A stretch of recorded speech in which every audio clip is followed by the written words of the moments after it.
Good afternoon. This is Akashvani and I am Valsa Williams with the midday news.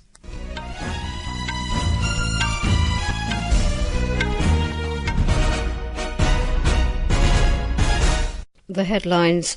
Prime Minister Narendra Modi to address sessions of the 16th summit of the Brics grouping at Kazan in Russia today, to also hold key bilateral talks with Chinese President Xi Jinping on the sidelines of the summit. National capital Delhi's air quality remains in very poor category. Centre informs the Supreme Court regulation on penalty for stubble burning to be issued in 10 days. Congress candidate Priyanka Gandhi files nomination for Lok Sabha bypoll in Wayanad. Shiv Sena announces names of 45 candidates and NCP 38 for Maharashtra Assembly Elections. Odisha administration kept on high alert as Cyclonic storm Dana approaches. Evacuations underway and schools and colleges closed for 3 days. In hockey, first match of Indo-Germany series to be held at Major Dhyan National Stadium in New Delhi this afternoon, and at Sultan of Johor Cup, junior men's team to face Australia in Malaysia this evening.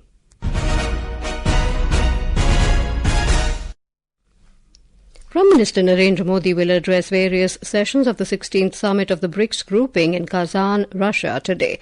The summit is themed on strengthening multilateralism for just global development and security. The Prime Minister will also hold bilateral talks with Chinese President Xi Jinping on the sidelines of the summit. The meeting between Prime Minister Modi and the Chinese President will be the first structured meeting in the last 5 years.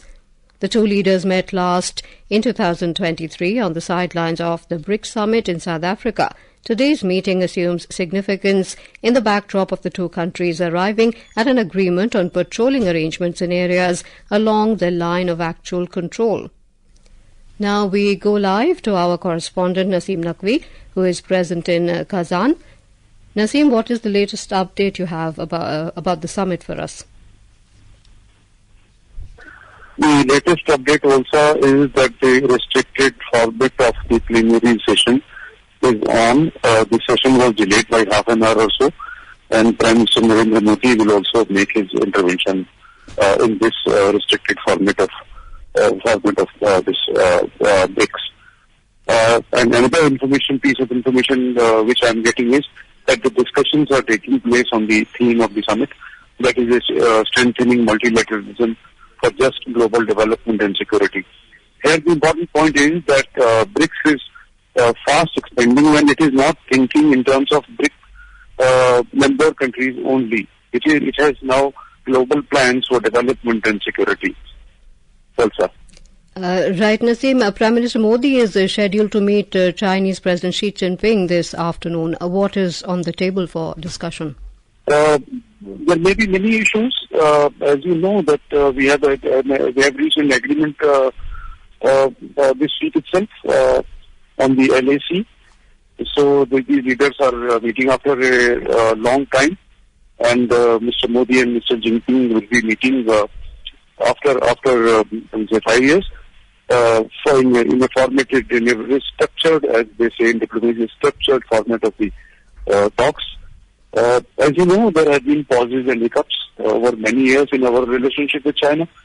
The outcome will be known in a while. Welcome. Right, Naseem, thank you for joining us with those details. Yesterday, Mr. Modi held bilateral talks with the presidents of Russia and Iran, wherein he stressed the need for peaceful resolution of issues and said that war does not bring solutions. Finance Minister Nirmala Sitharaman has said the Ayushman Bharat scheme is a leading social security program, with over 63 million people having benefited from it. She said the scheme covers all individuals over 70, regardless of background. She said this during an interaction session at the Wharton Business School at the University of Pennsylvania in USA. More than 63 million hospital admissions have been absolutely serviced under this Ayushman Bharat scheme. So the scheme, however much any other state may want to do, they can still do something. But this scheme launched by us takes care of the health insurance. And now this card or this paperless, cashless Ayushman Bharat is available for everybody over 70 years of age.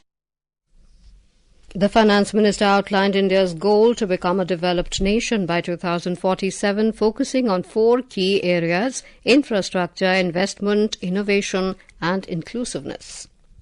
This is Akashvani giving you the news. For quick news updates round the clock, follow us on our X handle at AIR News Alerts and log on to our website www.newsonair.gov.in and News on AIR app. Welcome back. Here with us on the midday news. In Kerala, Congress candidate Priyanka Gandhi submitted her nomination papers before the returning officer of the Wayanad parliamentary constituency this afternoon. Bypoll in the constituency will be held on the 13th of next month, along with Chelakara, Reserved and Palakkad Assembly constituencies. A report from our Kochi correspondent. This is Priyanka's first foray into an electoral battle. She was given a rousing reception on her arrival in Kalpetta town with several hundreds of party workers lining up the streets. She participated in a roadshow in an open vehicle accompanied by leader of the opposition in the Lok Sabha, Rahul Gandhi, AICC General Secretary K.C. Venugopal, senior leaders of the State Congress and UDF alliance partners. Later, addressing a public meeting in the town, she said it is a privilege and honor for her to become a part of Wayanad. Raj Mohan, Akashvani News, Kochi. Shiv Sena and Nationalist Congress Party have announced the names of their candidates for the upcoming Maharashtra Legislative Assembly elections. More from our correspondent.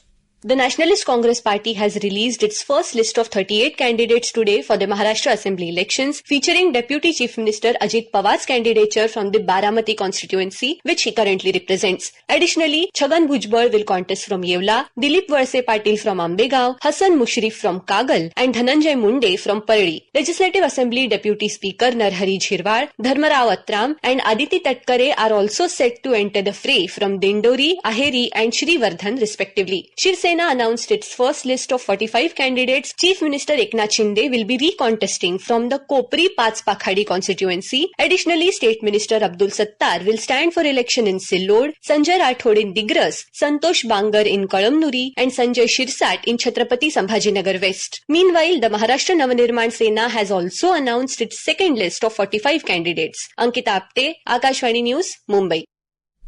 Delhi's air quality continues to remain in the very poor category. According to the Central Pollution Control Board, the air quality index in the national capital was recorded at 367 at 12 noon. Delhiites woke up to a thick layer of smog this morning.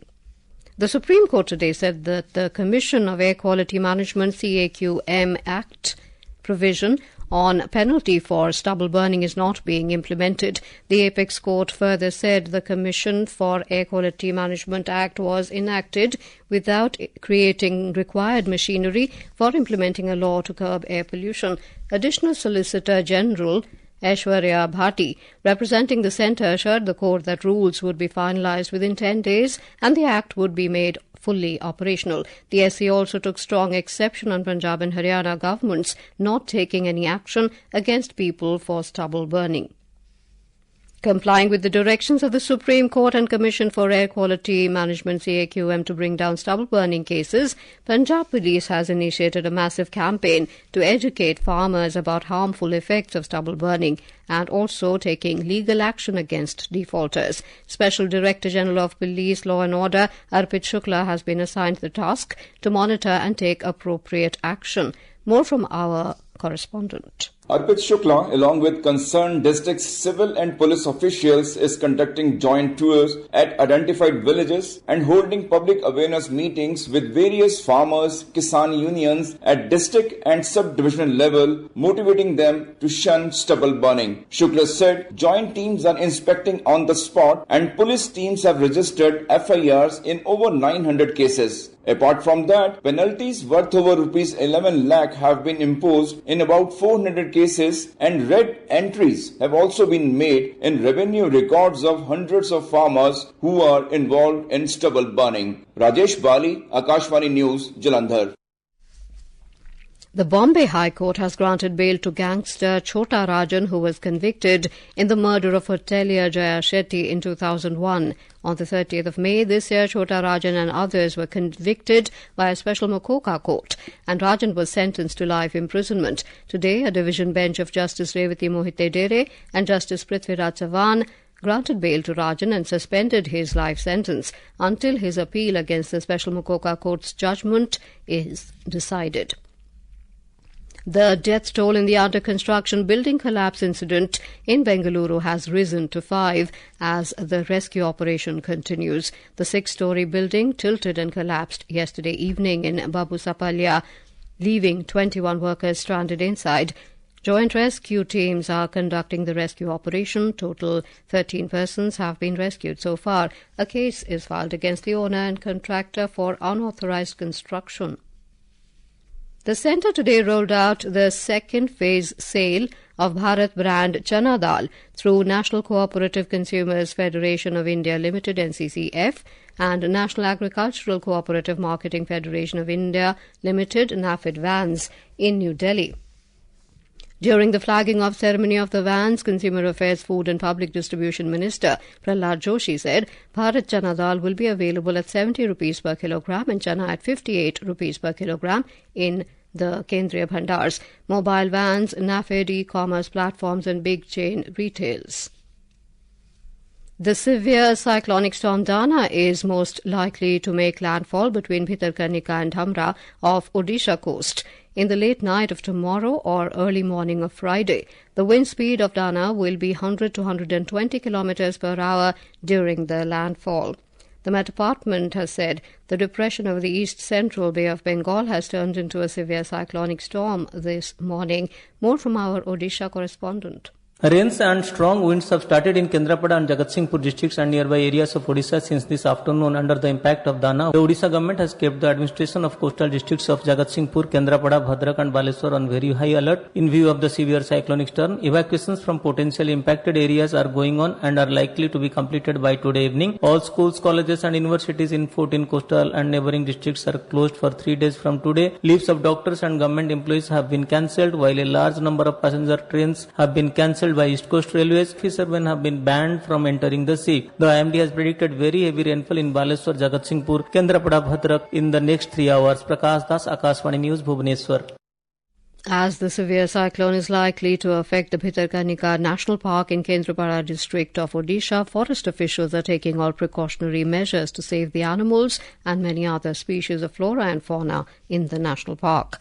Talking to media in New Delhi, NDRF DIG Mohsin Shahidi said 4 teams have been kept in reserve in West Bengal. He added that preparations have been made in Andhra Pradesh's Vizag as well. The NDRF DIG said there are teams in Chhattisgarh as well as Jharkhand. He said they expect maximum evacuation to be done today before the landfall of the cyclone tomorrow. On to sports and hockey, bilateral series between India and Germany will kick off at Major Dhyan Chand National Stadium in New Delhi this afternoon. This marks the return of international hockey to the Indian capital after a decade. Hockey India has announced free entry for spectators in the stadium through a digital ticketing system. Fans can also watch the live streaming of the match on DD Sports. In Sultan of Johor Cup hockey, the Indian junior men's team will face Australia in Johor, Malaysia today. The match will begin at 3:45 p.m. IST. Yesterday, the Indian junior men's team registered a solid 4-2 victory over Malaysia. The Vayu Veer Vijeta car rally by the Indian Air Force and Uttarakhand War Memorial will arrive in Guwahati this evening. In a move to boost the morale of the air warriors, the Chief of Air Staff, Air Chief Marshal Amarpreet Singh, is also driving a vehicle from Hashimara to Guwahati. And now, before we end the bulletin, the headlines once again. Prime Minister Narendra Modi to address sessions of 16th Summit of Brics grouping at Kazan in Russia today, to also hold key bilateral talks with Chinese President Xi Jinping on the sidelines of the summit. National capital Delhi's air quality remains in very poor category. Centre informs Supreme Court regulation on penalty for stubble burning to be issued in 10 days. Congress candidate Priyanka Gandhi files nomination for Lok Sabha bypoll in Wayanad. Shiv Sena announces names of 45 candidates, NCP 38 for Maharashtra Assembly Elections. Odisha administration kept on high alert as Cyclonic storm Dana approaches. Evacuations underway, schools, colleges closed for 3 days. In hockey, first match of India-Germany series to be held in New Delhi this afternoon. And with that, we end the midday news.